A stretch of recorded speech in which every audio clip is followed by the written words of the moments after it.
Hey friends, thanks for tuning in today. In this episode, I want to talk a little bit about the realities of boat life. If you don't live in this world, you might believe that it's all about sitting in a comfy chair on the deck, watching the sunset, having a cocktail. Okay, it's true, there is a lot of that. But there's also the same stuff that you do every day if you live on land.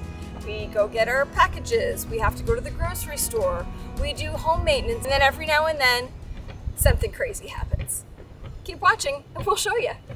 We made it to Florida, and we are now anchored in Biscayne Bay outside of No Name Harbor. The best part about it is we can pull up our dinghy here and go into town. So we can do things like grocery shopping. Oh my gosh, I'm desperate. But more important than that, we need to set up a UPS mailbox. I'm not going to use the actual mailbox, but we need to land a mountain of packages here. Amazon, here we come.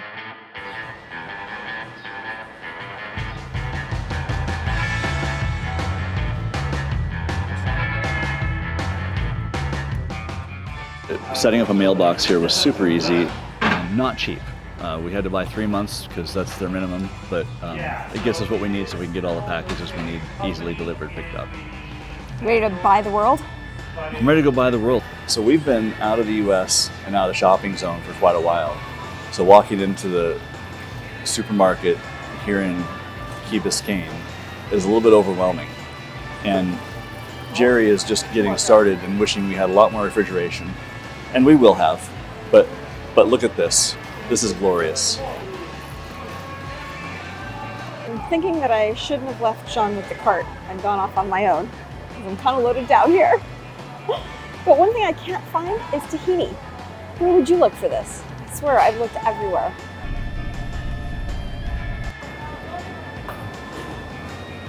That's a nice find. I'm the tiniest bit disappointed in the availability of vegetarian-based meat. In Seattle, one of my absolute favorite things was fake sausages made by Impossible, but nothing here. But I did find fake ground beef, so I can make some killer chili with that. So that's kind of nice.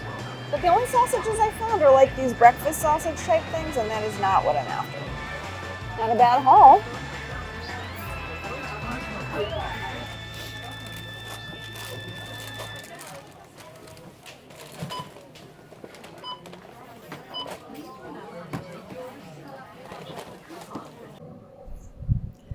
Have you ever enjoyed a grocery store trip as much as that? I don't think so.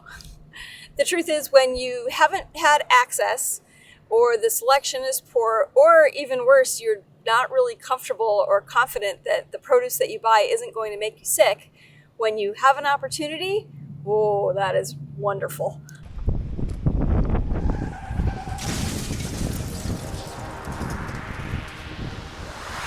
You know how I've said that cameras are never rolling and shit hits the fan? Well, this morning, the shit hit the fan. It is, I don't even know what time it is. It is not quite sunrise, and we're here in this little protected lagoon on the far side of Biscayne Bay because it's a huge blow. Gusts are close to 40, sustained 25-ish, something like that. And a boat that was next to us dragged into us this morning. Yeah. Wake up. Wake up fast. Okay. Maybe bring that up a little more.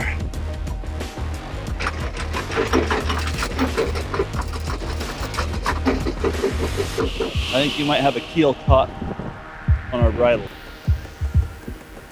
Looking at how tight it is, I could feel it rubbing earlier. I just can't tell if you're in front of it or just right on top of it. I can push off a good bit with my legs and get us some distance. If we do that, can you go reverse starboard and try to pull the stern out and away? I think I can get us a good couple feet just by pushing right here. Sean, do you think we need to have our engines on in case this bridle lifts go? No, but why don't you bring up some chain? Okay. That. Still pretty windy out there. When the boat dragged into us, he's caught with the keel on our bridle. So this at least lets me know that our ground tackle rocks because we haven't budged. On the other hand, it's still blowing pretty good, so I'm going to keep a good eye out and make sure that that continues to be the case because there is a boat a ways behind us, and I would hate to make this a 3-boat pileup rather than a 2-boat pileup. See, there's the other one up there. I am not sure what just happened, but we were sitting there talking and thinking that we were going to be out. I don't know what the hell that was, but I'll take it. And instead, yeah, he just pivoted off. off. All right, so secondary anchor's tight. I don't know what happened. But what do you want to do? that's good news for us. We're no longer at risk, so I guess that's something. Is that just a shift?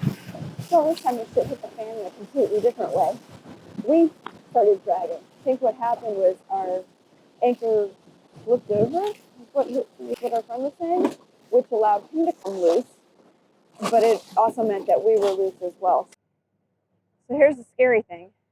The way the wind is positioned right now and where we re-anchored, if our anchor decides to give way again and we drag, there is a little bitty catamaran, like right behind us, not very far in my opinion, and yeah, we'd be into them in nothing flat. We are a lot bigger than they are, so we have the potential to cause some damage. Here, take a peek. That's really only 1.5 boat lengths, maybe. Yikes. Jumped out of bed when this whole thing started, so I haven't peed or brushed my teeth. Oh my God, I really have to pee. But I'm really too scared to go down. Oh man. I guess I probably shouldn't start brewing some tea, then I'll really have to go. Well, that was exciting, not in a good way. When you live on land, you generally don't worry about your neighbor's house dragging into your house. And if it does happen, you've probably got a much bigger problem, like the hurricane or the tornado or the mudslide. I think I'm ready to get back into something a little bit calmer. People frequently say that everything on your boat is breaking right now and you just don't know it. And it's really true. Everything on the boat is breaking. It's in some state of breaking. Some of it has just barely started breaking. Some of it has broken.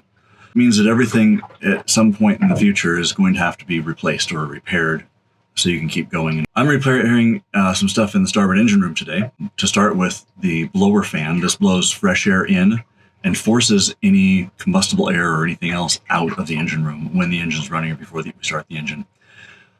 Gasoline boats, you can collect gas vapors. Gas vapors are explosive and boats blow up. Diesel boats, not so much. Diesel vapors aren't explosive, so it's better. But we still have the fans to blow fresh air in and clean things out anyway. It's also better to have some fresh air flow when you're running the engines just to try and maintain temperatures in here because it gets hot. So this very handy little blower, there's not much to it. It's just a little cylinder that hooks up to a tube. This one's installed backwards. So whoever did the replacement on this one last time did it incorrectly.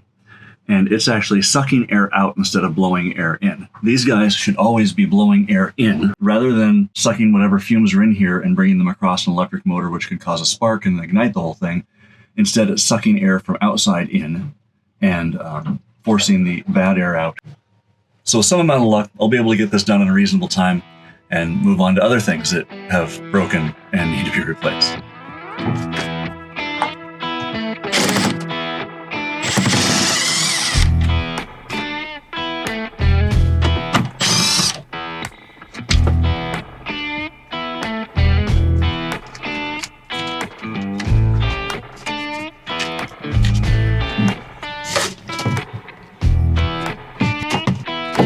There we go. Not too bad.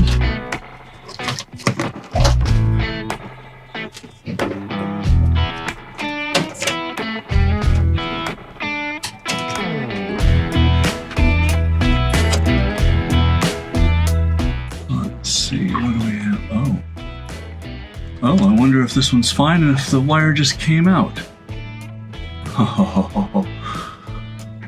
Let's see. Oh no, that's... Oh, no, that's not attached. Okay.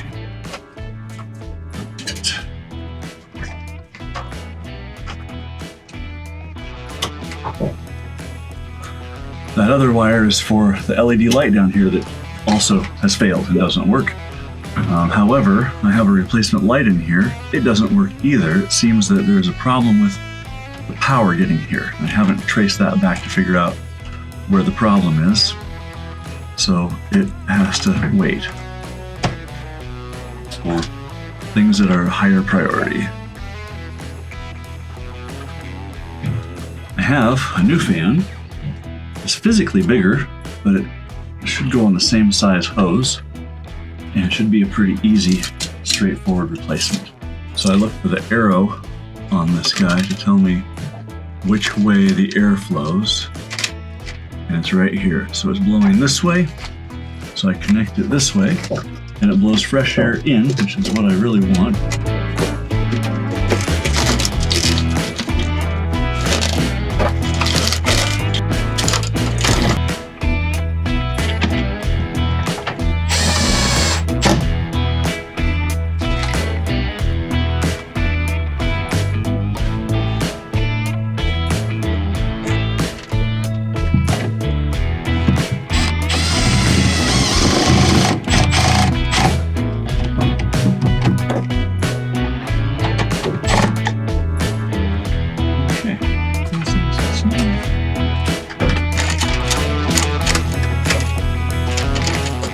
Wires down here where they belong. All right, trim up the ends.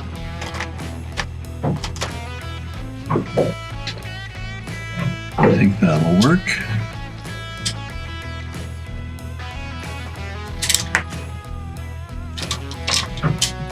Now, these are heat shrink connectors, and they need to be shrunk on so that we don't end up with moisture getting inside the connection.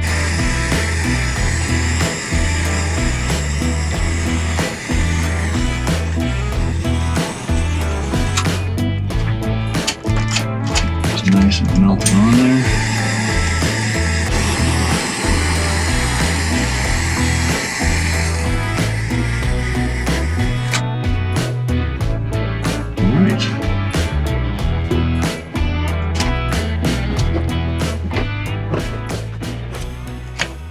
Now, I will gently cram these back into my good friend here.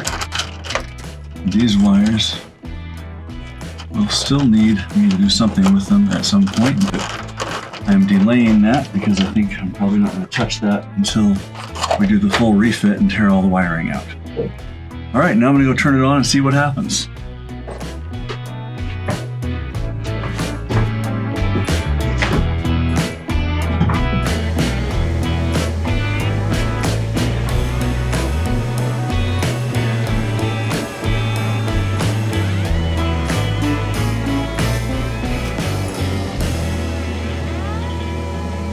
Well, that's working, and it's a good bit quieter than the other ones that we have.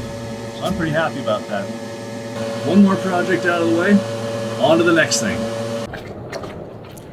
And with that, Sean's knocked one more project off the list. Of course, I'm pretty darn sure that he put at least 2 more on to replace the one that he just finished, which is exactly what boat life is all about.